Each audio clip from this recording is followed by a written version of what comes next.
Hey everyone, and for the final time, welcome back to Ironwrath. Before we begin, I want to remind you all that this was written before Fallout 4 came out. Years, actually, and it's an older project of mine. The story takes place after the events of all the games, not including Fallout 4. It takes place as if all the quote unquote perfect endings were achieved. And the nation is being rebuilt. There's a beautiful peace between the NCR, Brotherhood of Steel, and all the factions of the Wasteland. I won't say any more since that could spoil things, despite this being the final episode. But just keep all that in mind as I tell you the end of the story. But without further ado, I hope you enjoyed the finale of Ironwrath. Part 5 Wrath. Odysseus steps out of cover and lets loose a barrage of plasma. Stay behind me and use me as cover, Eric, the armor-clad warrior says as he steps into the line of fire. The bullets ding and bounce off the power armor as both Eric and Odysseus make their way down the car, letting loose a storm of plasma and bullets. Once they reach the barracks car, blinding light fills existence itself as the pre-war military base erupts in a nuclear explosion the size neither Eric or Odysseus have ever seen. "We need to move faster. We need to stop Zeus," Odysseus says as the light from the explosion fades. Eric takes this moment with the dying light behind him to take a few shots at the blinded mutants. He manages to empty his magazine, each bullet finding a new home in the heads of the super ghouls in the next car. He ducks back down and reloads. "I think we're clear to move to the next car," Eric says as he focuses on his rifle. Odysseus pushes forward and breaks down the door of the barracks car, and the mutant ghouls don't even have a chance to react to the breach.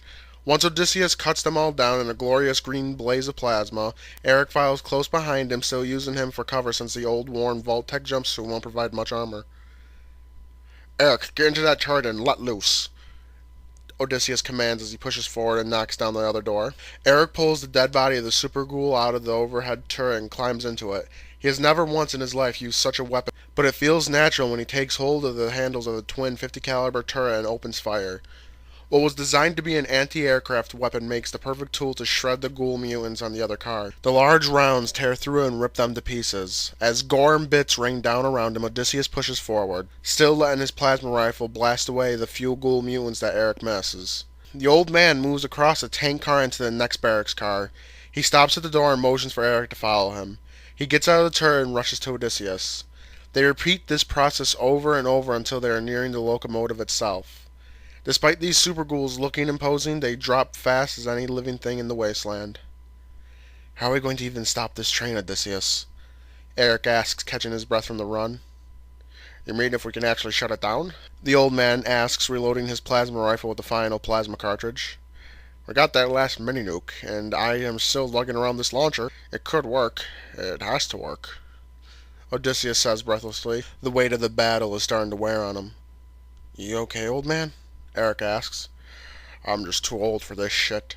Killing raiders is one thing. I've never did this much back when I was a paladin." Odysseus takes a deep breath.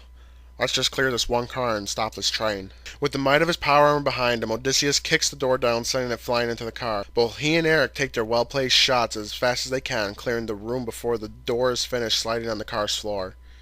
As they make their way through the car, loud footsteps stamp down on the roof of the car. "We must have missed one," Eric says quietly. Odysseus shakes his head. "No, we didn't, and this one's bigger."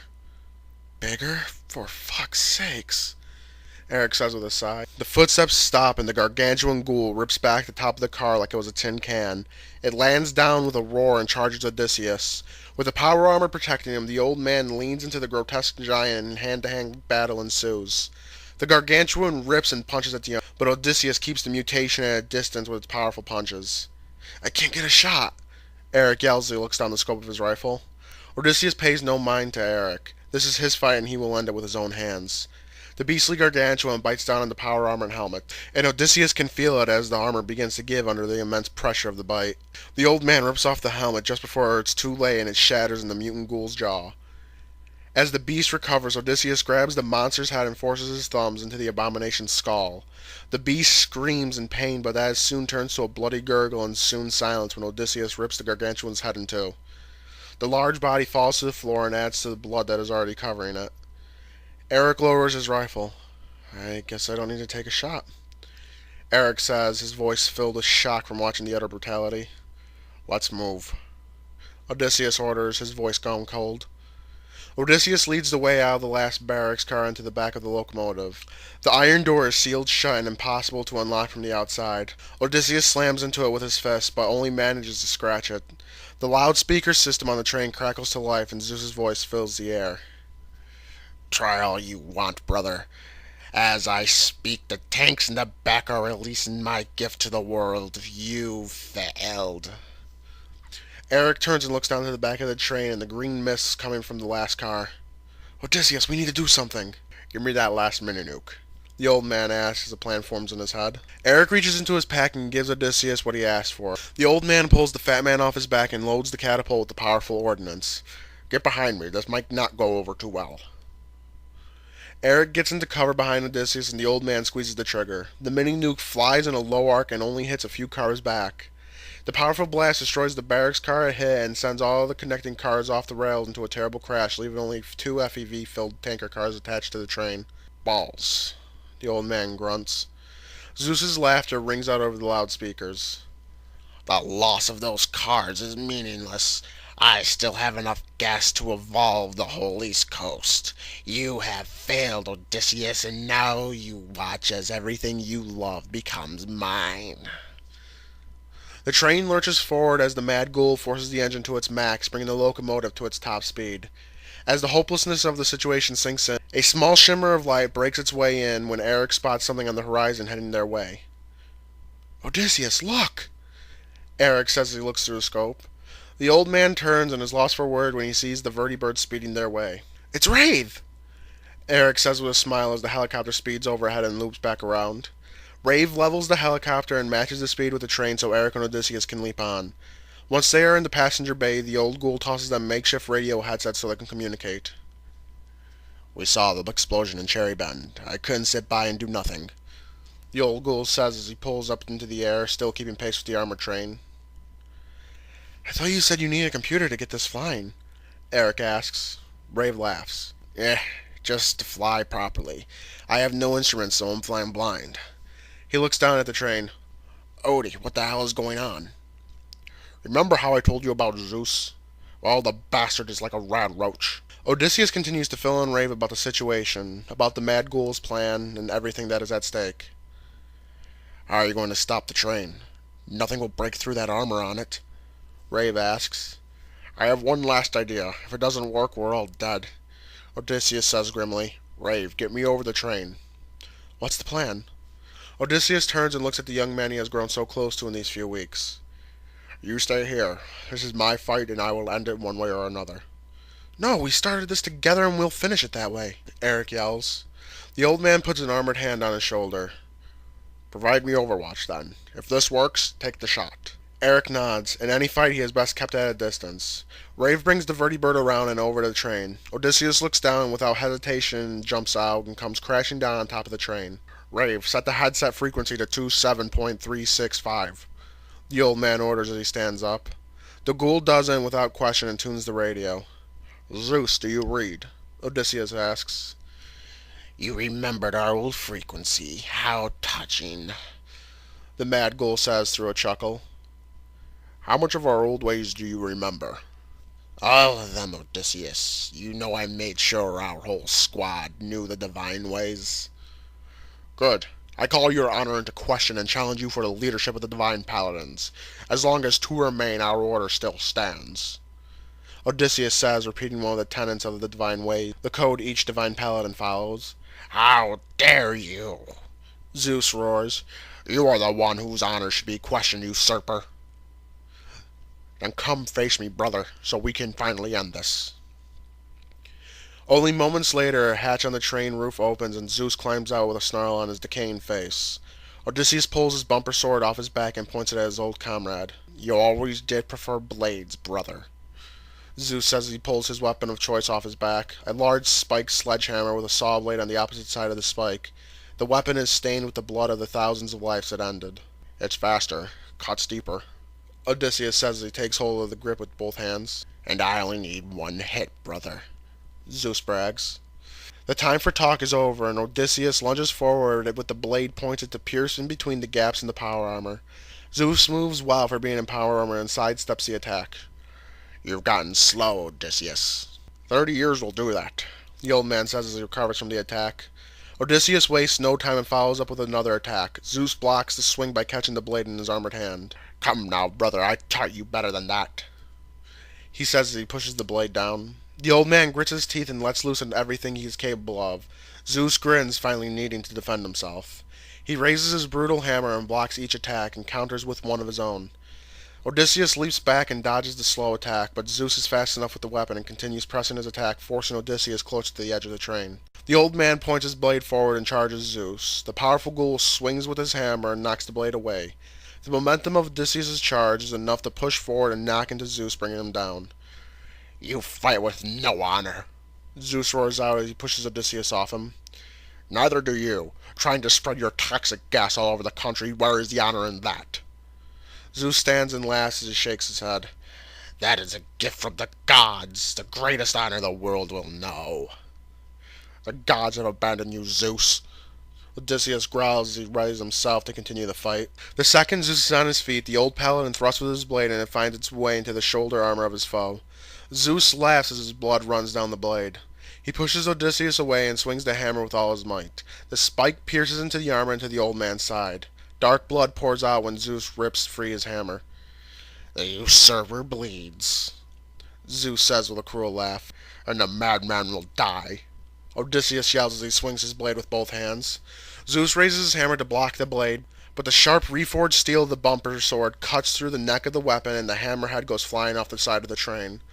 Odysseus follows his attack with quick strikes cutting through the hydraulics of the legs and bringing Zeus to his knees. The ghoul looks up for his former brother. Mercy, he asks through gritted teeth. 30 years ago your own brothers said that very thing to you, and you slaughtered them. Maybe 30 years ago I would have been naive enough to grant you mercy, but I learned over that time the only mercy to madness is death. Odysseus brings the bumper sword up and with all his strength brings it down, stabbing it through Zeus's body, ending his madness and his life. Odysseus leaves his sword in his old commander and he lets it fall from the train. He moves quickly and enters the train from the overhead hatch. He looks through the train's controls, but Zeus has made sure even in death the gift of the FEV will be delivered. That bastard has rigged it so the train can't be stopped, Odysseus says over the radio. The pain from his bleeding wound is taking its toll. His voice is weak. There has to be a way to stop it. Let me come down there and check it out, Eric says. Son, it's hopeless. We need to destroy the train, Odysseus says as he climbs down back to the top of the train. His blood is pooling in the armor now, and it seeps through the gaps, leaving dark streams of blood down the armor. How? Do you remember what I told you about the fusion core? Odysseus says calmly. No, there has to be another way to stop this train, Eric yells over the radio, his calm demeanor totally shattered as panic fills his voice. Eric, son, this is the only way. The suit's explosion should derail the engine and end this nightmare. Eric remains silent as tears well up in his eyes under his tinted goggles. I'm bleeding out, Eric. Let me die knowing I stopped Zeus's train. Give me my warrior's death. Eric silently takes aim. Rave, you make sure you take care of him, Odysseus says, turning his back to the vertibird. You have my word, Odie. Eric, you have to promise me something, Odysseus says calmly. Anything. Remember me. Remember all the divine paladins. Even Zeus. Carry our memories with you so we never truly die. I will, Eric says in a near whisper as he focuses on the fusion core. Good, and I will rest well, Odysseus says with a smile and closes his eyes. Eric, take the shot. Eric closes his eyes as he squeezes the trigger. The bullet flies true and breaks the fusion core's shell and it melts down almost instantly, exploding in a piercing light. The shockwave from the explosion pushes the vertibird and Rave takes it higher into the sky so not to crash. When Eric opens his eyes and looks back at the train, it's been thrown off the rails as Odysseus had hoped, and the remaining cars it was towing have crumpled like a tin can behind it. It worked, Rave says looking down at it. Yeah, it did, Eric says quietly. The wasteland and the rebuilding nation is safe from the mad ghoul and his virus, but it came at a greatest cost imaginable, and Eric didn't want to pay it. He looks back in his mind to see if anything could have been different, but it all ends the same way or possibly even worse. The ping of pain in his chest grows at the loss of his friend and mentor. Eric kneels down in front of an old set of power armor.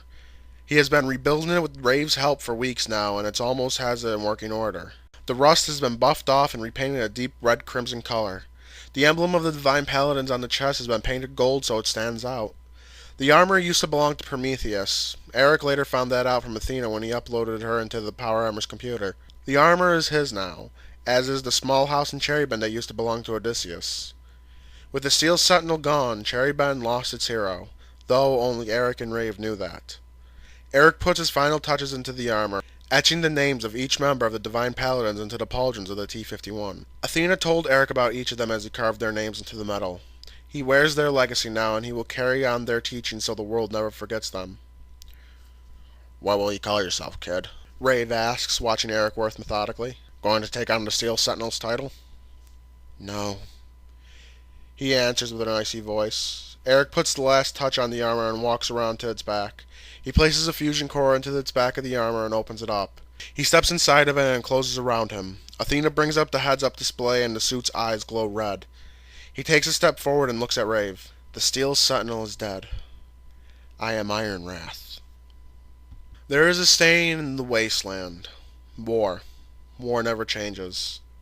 Despite the nation being rebuilt and unified under a new government, that will always remain true. But there are still some parts of the world this turmoil never touches. Little safe havens hidden in the wastes that resemble the old world. Cherrybend is one such a place. A little hamlet alive and well. A safe place in a world where war never changes. Caravaneers always ask the same questions. How does a place like this stay safe and peaceful? Some will tell you of a hero in crimson power armor fighting off raiders and mutants with a brutal wrath, never showing mercy to the ones who threaten the safety of the shining star in the darkest wastes. Some people will even tell you tales of another hero, the Steel Sentinel, and his brave ways fighting off hordes of raiders with his plasma rifle and sword. These are both legends of the wasteland, stories to entertain and thrill, but as they say, there is always a touch of truth to every legend, and legends never die. And that will be it for Iron Wrath. The wasteland is safe, but also lost a great hero. I really hope you enjoyed this and understood the ending I went for. I know it's not happy in the slightest, but a main theme in Fallout is the sacrifice people are willing to make to try and better the hell they live in. Maybe it'll give you all something to mull over in the real world. I take great pride in my writing, and I love doing it for you guys. I always appreciate all feedback, both negative and positive, so leave all your thoughts on the story in the comments below. If you enjoyed this video, leave a like and share around. It helps me grow the channel, and I really appreciate it. Follow me on Twitter to know when all my videos go live, as well as to know when I might be doing something special.